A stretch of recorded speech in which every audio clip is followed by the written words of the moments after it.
Usually I'm in Cash on Friday, but started my day early with some work stuff. Just getting all the questions up for Friday Q&A. Hope everyone's having a great day. Having everybody ready for a great weekend. We're settling in, for those that are in this pathway, settling into the beginning of the high holiday craze. So that should really dominate the world starting already late next week. So we're in the world of Q&A, and there's a few questions that I got that sort of center around the same theme. So I think it's important to touch on them. I think the one I'll read is the one from Yoni, but there's a couple of people that sent very similar questions in. I'm a bit confused. Throughout my life, I've heard concepts of giving and how important it is and how we feel great when we do things for others. I've also heard an issue out there called being Mr. Nice Guy. It's when you have a person who's a definition of helping other people. He can never say no. He doesn't think twice to do people a favor. Some people have confidence. Okay. All right. One example could be take the guy who decided to reward himself working hard by eating a roll of sushi. Someone comes in and he asks for a piece and he gives him the piece. Right. So this seems to be a recurring question that is a great real life question. It's hard to balance between being bigger, doing more, giving, and allowing ourselves to get into the world and watch the world just roll over us. There's a concept that says nice guys finish last, which means when you're playing in a game where some people aren't nice and you are nice, sometimes you lose. So when here, I want to just sort of like break it down. And I want to move away from words like nice and giving and favors into words like right and wrong.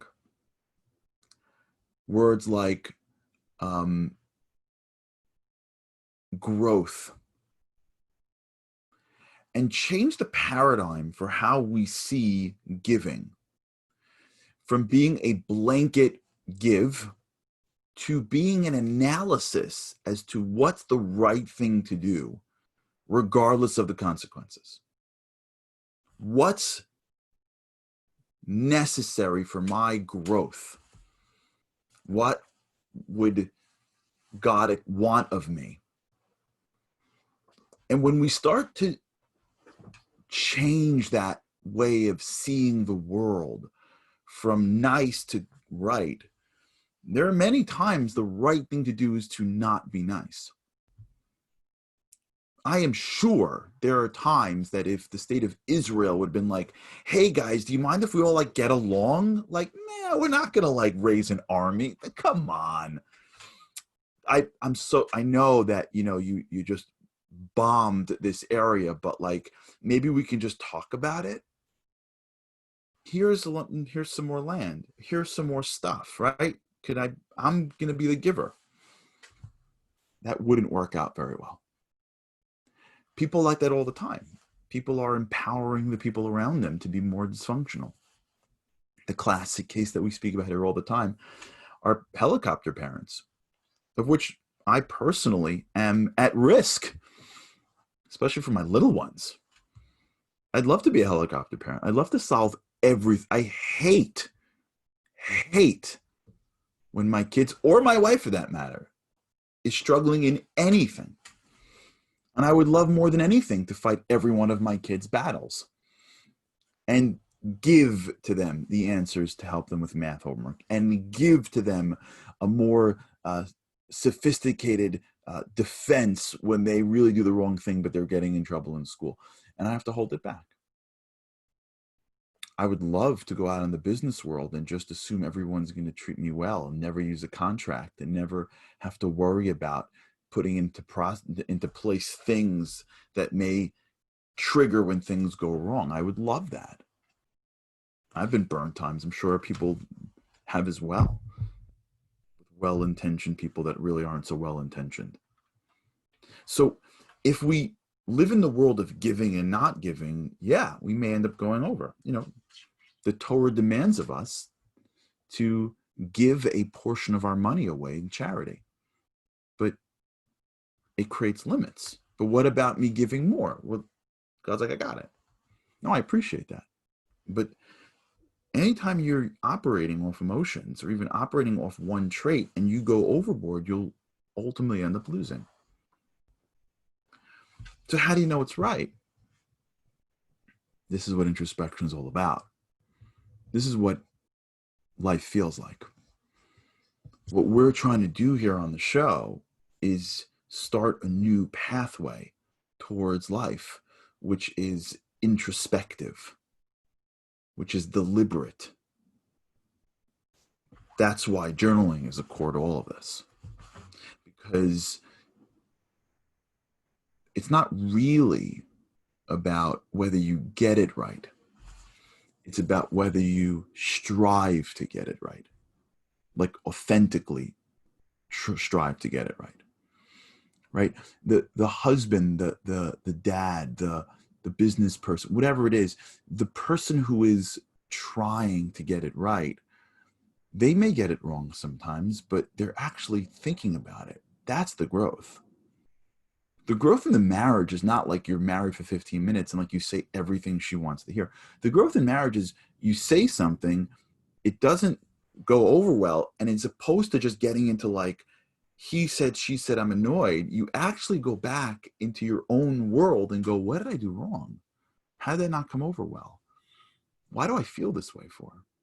How come I was threatened? How come I took that so offensively? This happened so many times in my marriage, where I would be upset with my wife for something, and then only later after we talked it out did I realize that I just don't understand her. I don't think I understand women in general, but in particular, my wife. I don't understand my wife at the level that I understand myself. I understand her more now, but like, we're not the same people in any which way. So when I say things and do things, or when she says something or does or doesn't do something, if that would have came out of me, it would have meant one thing, but when it comes out of her, it means something else. If I'm not like, wait, thinking about it, I'm not getting it. Once we realize that the world is virtual reality and what's going on around me really, in a way, is for my growth. And I understand that the way I grapple with things really is to go above them. Because once I get dragged down, I lose perspective. Then the way we approach life is what's right. What's the right thing here? What's the responsible? And once we start to ask those questions and start to really push ourselves to come up with those answers, then we go out into the world and we act in a way that is not being thrown by what someone else said, by someone else makes us feel, by how I feel. We're not thrown by this world of emotions that has us going all over the place. We're not lost in the relationship. We're above the relationship. We can gain perspective almost immediately in situations. And what we're really striving for in life is not whether even the result happens. We're not even trying to manipulate the results, because that's already playing in the sandbox. We're trying to do what's right. Now, part of what's right may be, how would this impact the results? Fine. But the domain in which we live ends in our efforts. And as we cut off what's in someone else's head, what is the result, all of the things that take us out into the world and have us try to do things we can't play, and we restrict ourselves to, am I doing what is right every day of my life? And when I look back to yesterday, am I sure my beliefs are correct? That's why I personally believe that learning and studying timeless wisdom like Torah is absolutely critical, because you need a playbook. But the pursuit of wisdom, the pursuit of mentors, asking questions about life. All of these things is exactly how we're supposed to live, because there is no great business in this world that's not doing this. You can be sure that any company right now that is growing and thriving and is healthy is spending a portion of its time analyzing its actions, asking experts, thinking about the future, and figuring out what's the right thing to do. I'm not saying from the way that we have to think about it, but just from the way that they have to think about it. There's no team that is winning games that is not analyzing their plays and their play calls to figure out what's the right thing. What was the right move here? They may not be doing it from an ethical perspective, but they're doing it from an impactful perspective. They're watching game film all the time. Politicians that are trying to run for office are watching game film all the time. They're watching ads and polls, and they're analyzing the impacts, whether they're using it to our benefit or not. Nobody who is great at anything just rolls into it. Now, God does anything, so you can be more effective, but the level of expertise takes place in the review. And once we realize that we're supposed to be bigger than it, and that giving is the pathway to everything, and most of our challenges take place when we descend into this tug of war of quid pro quo. Now we're in this new world of, so what do? I'm going to get steamrolled over the place. And the answer is you may. When you take extreme ownership for your life, you may end up being a total victim and empowering bad behavior. You may be overly controlling. But when you play in this world of extreme ownership for your life, and you couple it with thought, you're just listening for the right keys, and you're adapting, and you're adapting. And your life becomes as important as the business to that company owner. And your life becomes as important as the coach watching game film, because it is that important to you. Period, end of story. Your life is the most important thing you have in this world. And doing it right is the most important thing you're going to do in your life. The most important thing you're going to do in your life is get it right. Or at least to strive to get it right. More money, less money, more friends, less friends, bigger, smaller home, whatever. People love you, they don't love you. That's all circumstance. You're responsible for your experience. And what is right? That's the challenge of life. The question of life is, what's the right thing to do? I don't know. It depends who you ask. It depends the level of wisdom that you seek. It depends who you surround yourself with.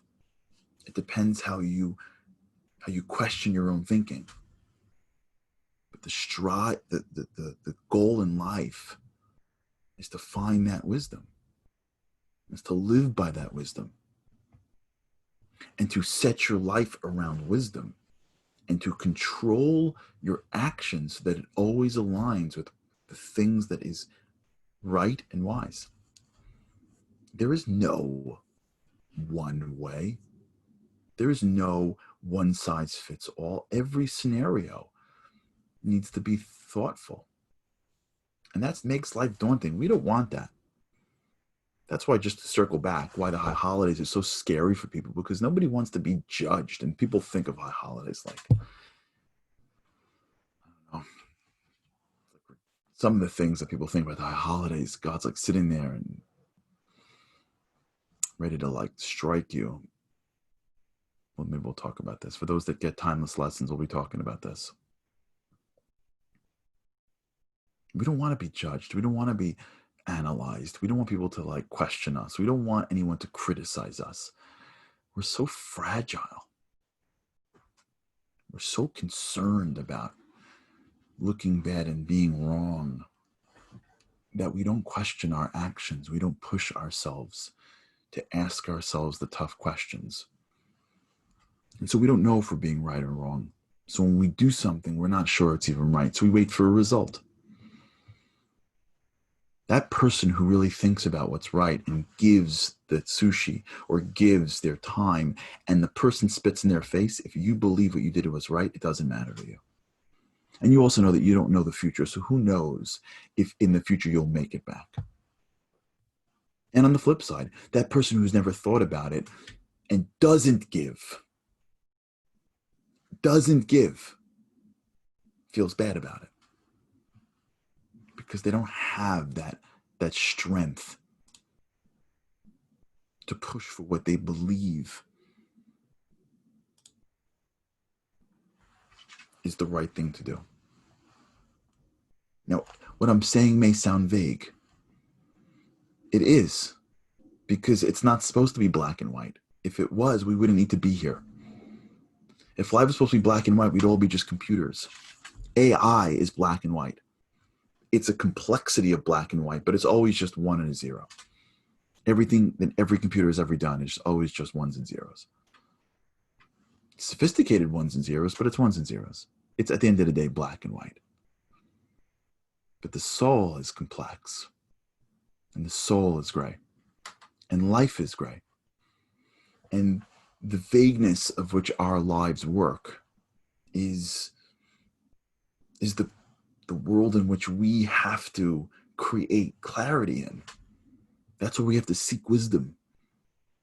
That's where we have to push ourselves emotionally and spiritually and mentally. Because the greatest danger that we face is just not thinking.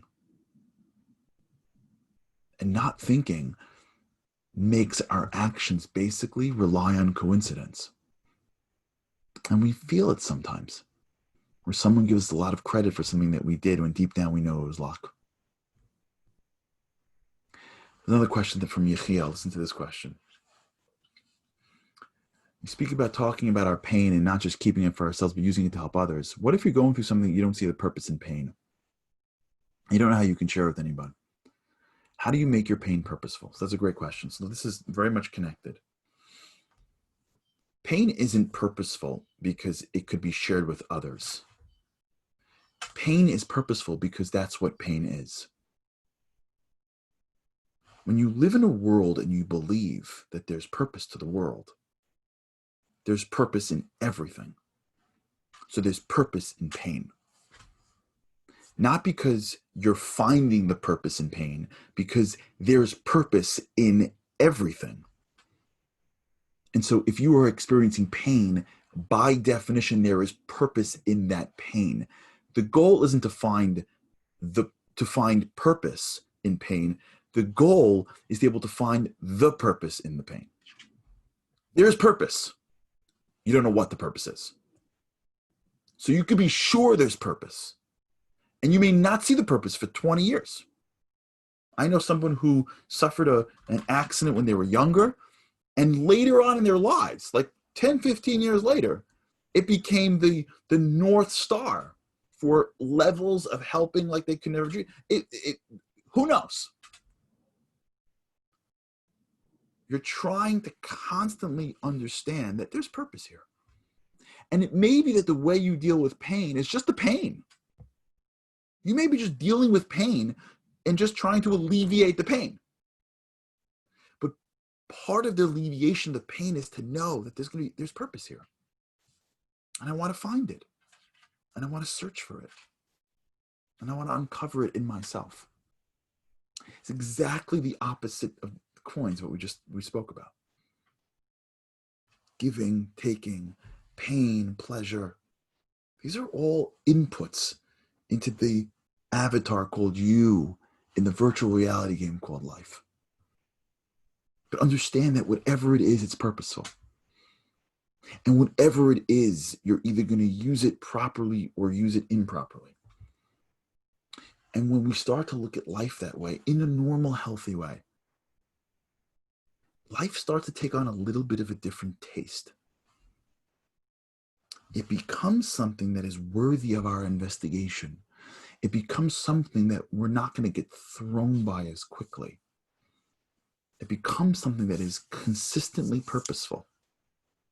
And even if we don't see how the purpose connects, we know there's purpose. And so we ride that purpose with a certain deliberation and a certain oomph in life that allows us to be bigger and better, because we're not questioning why me, why me, why me. And we're getting into the world of how do I grow? It's a different approach in how to deal with the inputs that life sends our way. Okay, this is clearly lining us up for next week. So for everybody, thank you so much for another great week. Thanks for tuning in. Have a great weekend. Good Shabbos, Shabbat Shalom. With God's help, I can't wait to see you again next week.